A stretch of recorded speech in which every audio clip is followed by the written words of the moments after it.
What has changed in ministry in the past 30 years?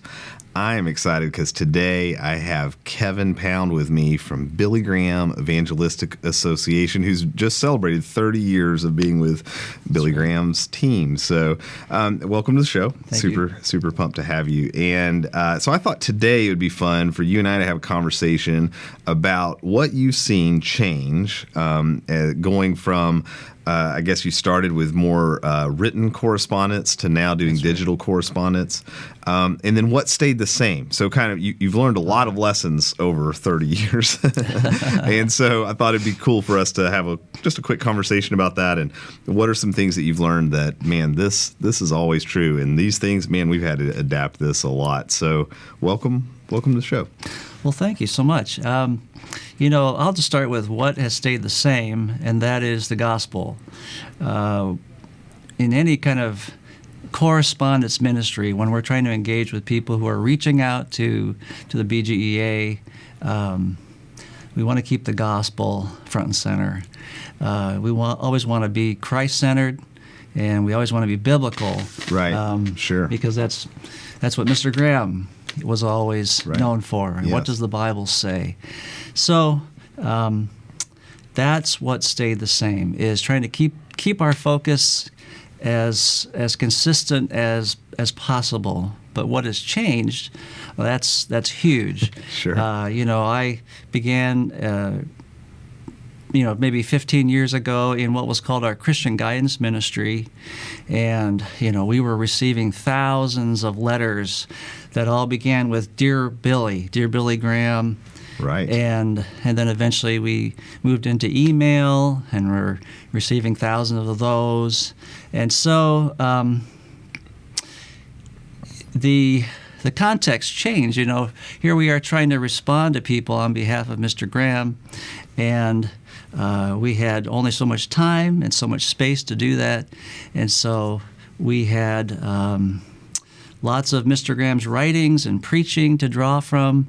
And so we were basically just modeling our ministry after Mr. Graham's ministry. And are you typing these or handwriting these, or how? Like, kind of go back in the day. Back in the day, we were dictating. We had dictaphones, and we would dictate our responses, and then we'd have typists who type them up, and then eventually, when we got computers, that's how I learned how to actually use a computer, was on the job. Wow. And so we would type up our responses, and we went from multi-page responses to now, with internet evangelism, we're not so much about long content-laden responses. We're more about engagement. I think that's a huge point you just mentioned. So that's a big transition, where before it was like, they have written us a letter, we will now write them a letter, right? And there's something really special about that, because, now we can look back in history, and sometimes we see those letters written back and forth between two individuals, and it's really awesome. So much thought and attention was put into that. But we're in a different world now, right? So it's a lot faster. Yeah. And so you found that if you tried to write a multi-page, huge email, maybe you're not going to get a response, or maybe someone's not going to read it, or what have you found about that? Well, of course, because of the volume of responses we were, responsible for, right. Our communication was kind of one way. We were communicating in one direction. We weren't really intending to engage with people, because that was impossible. Right. And so we were more like advice givers, trying to provide a helpful response, but ultimately referring people back to the local church, referring people, of course, back to the Word of God, right. and hopefully helping them with that one response. Now, with internet evangelism, with Search for Jesus, we're actually trying to engage with people, because we want to give a personal response. Right. There's a lot of things we don't know about Sure. people's situations, and so they may ask kind of a simple question. How can I know God? Right. How can I know that I'm saved? How can I know that my sins are forgiven? Yeah, it's a pretty straightforward question, but we still want to engage with people so that we are effective in our sharing. Sure, totally. So when you look at so obviously you guys now use Echo as the platform, right. right? And so what's changed from previous systems to Echo? Have you gotten benefits out of that, or what's some things that have happened that have been different from making that switch? Absolutely, yeah. Echo has been very significant, I think, in kind of the what's a good word for it? Just in the perspective of how we even see ministry. I think in earlier platforms that we would use, it was still kind of a one-off response. Where here's the question that's come in. We're gonna give the best response we can give, and then we might get a reply, we might not. We're just moving forward. With Echo, we now have the opportunity to respond, and we might send a follow-up response. Engagement is a little easier.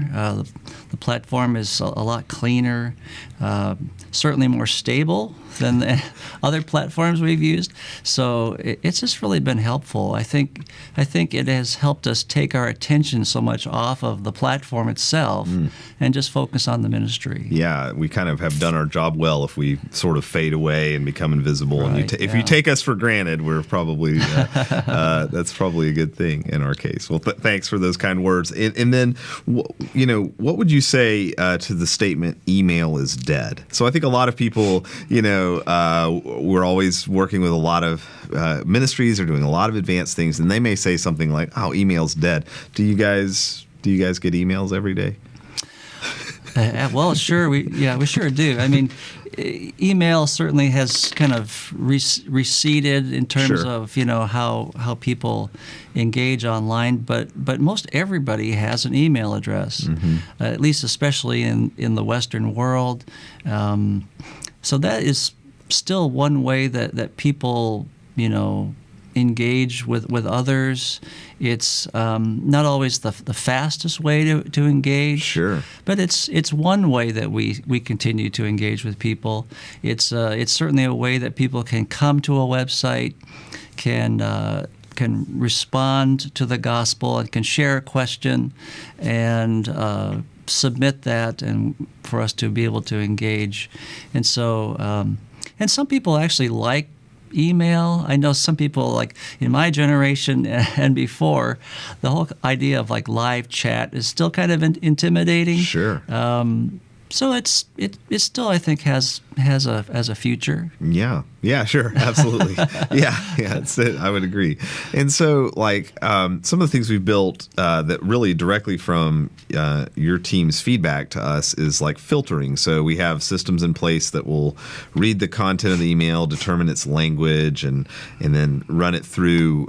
Does it have any of these words or phrases? Well, then it should be kind of categorized. That has that been helpful to you guys to have that, or? Well, absolutely, yeah. It in our previous platform, because we didn't want to laden our volunteers with a lot of empty forms, or a lot of forms that didn't really contain legitimate spiritual questions. We would basically filter through those things manually. Each morning we would kind of sort through the emails, and if we came across one that mentioned suicide or depression, we would sometimes have to just find a coach who was available to kind of handle that. And you were assigning it to them. Basically, yeah, we were assigning it to them at times, or we would just hope that our email coaches would get to it quickly, And so to be able to kind of filter enables us to not only group emails by category, but it also allows us to create skill groups of coaches who are kind of watching for those Sure. categories of emails. And plus, as you know, you can set different levels of urgency to those filter groups, and Yes. so anything with suicide will get flagged, be pushed to the top of the inbox, and coaches are looking for that. So it's very helpful. Yeah. So y'all were assigning things before, and I think in looking through the list, right? And so now we've tried to create automated systems for you, so that's kind of, when possible, the system is doing that automatically, right? And so then I think the other big change is that now, if I understand the differences, now you're at a point where the volunteers go in and they kind of pick out of the queue the messages, right? And so they're not really being pushed them. It's more like, here's the list, pick from the list, and get started on responding, right? Yeah, that's right. Yeah, in our former platform, it was just chronological order, and they had no way of knowing what they were going to get next. They'd essentially click a link, and they would just get whatever next email it was. Right. In some ways, that they Sure. kind of liked the adventure of that, and going to Echo, we had to kind of weigh what to do about the fact that they could actually kind of look through the inbox and see what was there. But we really believed that because of the caliber of volunteers we were recruiting, we were pretty confident that the oldest emails would get taken care of. Right. And but we're beginning to hear some wonderful stories from our volunteers who maybe have some personal experience dealing with suicide or the loss of a loved one. And they will find these emails and engage and be able to connect in a very powerful way. And same with like Muslim seekers. Right. We're trying to learn how to do that kind of ministry, and we've reached out to other ministries for training, and so we can use the filtering to hopefully find a lot of these Muslim seekers and get them to the people who feel the most comfortable to engage with those people. So it's just been kind of fun to see how that's worked out. That's awesome. We talked about a little bit earlier ago something that I want to make sure we kind of break down, which is how do people send you a message? So obviously they could send you an email, right? So they could just email one of your different domains and an account there. But also, that's a way, but that's not the main way. So how are people getting into, in our case, Echo? But like, how are people telling you their email address and starting that? Kind of walk us through that process of what happens there. Primarily, we have a main evangelistic website called peacewithgod.net. Okay. It's not a complicated site. It just presents the gospel in a very simple way. Our main site combines video with messaging, and then at the bottom of the presentation, they have an opportunity to click a yes button that says, yes, I prayed the prayer to receive Christ, or no, but I have a question. And so they can click either one of those, and a form will open, and they can give us their information and share any questions that they have. We also have other follow-up sites. We have a site called goingfarther.net that's kind of a discipleship site. And then there's other sites that we use for live events and other special campaigns. And so, and then of course we also have what we call landing pages, which are kind of out there in the internet world, and people come across those, or they'll connect with those through display ads primarily.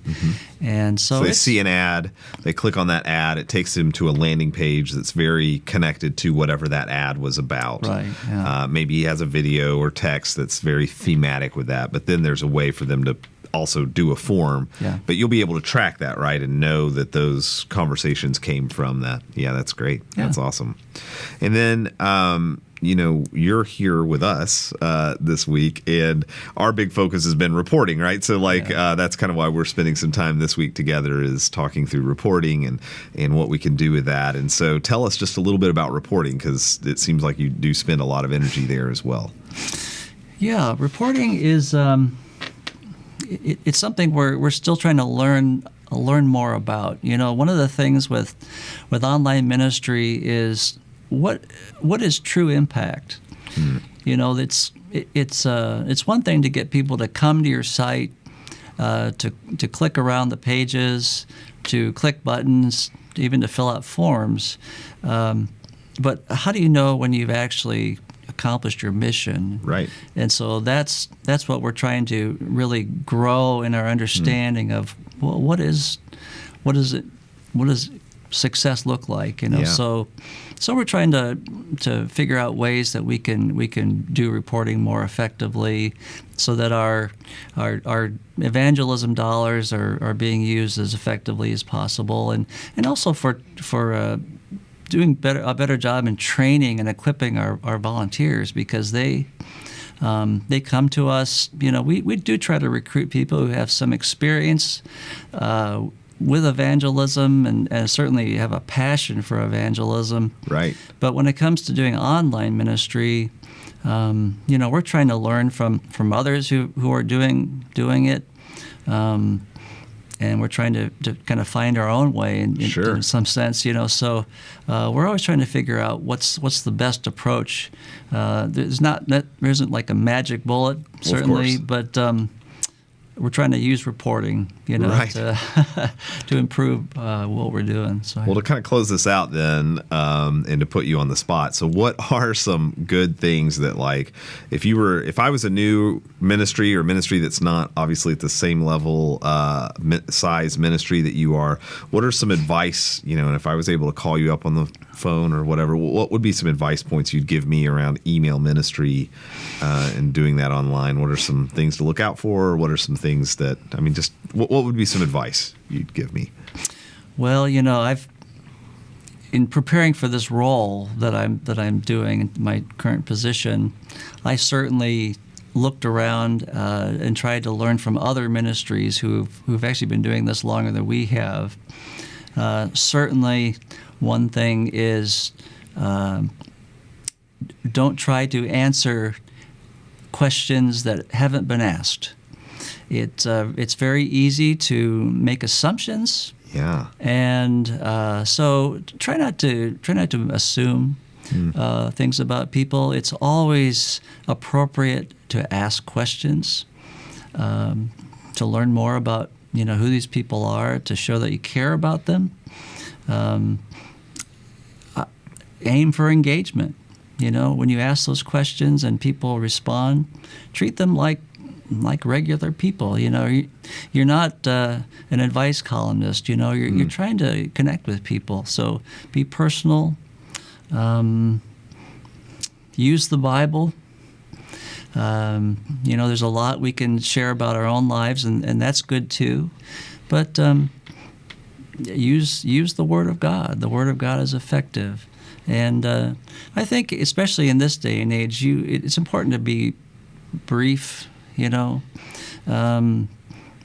People's attention span is not as long as it used to be. So try to share in bite-sized pieces, because you're going to lose people's attention if you try to push too much across, at one time. So, nothing profound. I'm sure some of these things are just kind of common sense, but when evangelism is kind of an interesting thing. There's been all kinds of approaches to evangelism that people learned over the years, and some of it translates to online ministry, and some of it just really doesn't. Sure. And so, just be personal. Express your empathies, express your understanding. Try to listen more than speak. In terms of, people often remember more about how you made them feel than what you told them. Yes. So, love that. That's something that definitely translates to online evangelism. That's awesome. Kevin, this has been so good. To keep it brief then, on that note, I'll just say thanks so much for joining us. And everyone watching, I would just tell you that, there's 30 30 minutes. I don't know how long this is, but of time. So, I mean, there's a lot obviously to unpack there, but I would just say, as you're thinking about doing online evangelism in whatever digital form that looks like, be aware of the type of conversation and email is going to be different than a chat, which is going to be different than texting, which is going to be different than Facebook, and pour into those people's lives. You never know what will come out with that. Thanks so much for watching. If you found this video helpful, share it with a friend and subscribe to our YouTube channel. Make sure you hit that bell so you're notified for all of our future releases. Also, find and like us on Facebook. And we have a bunch of free resources for you at echoglobal.org/resources.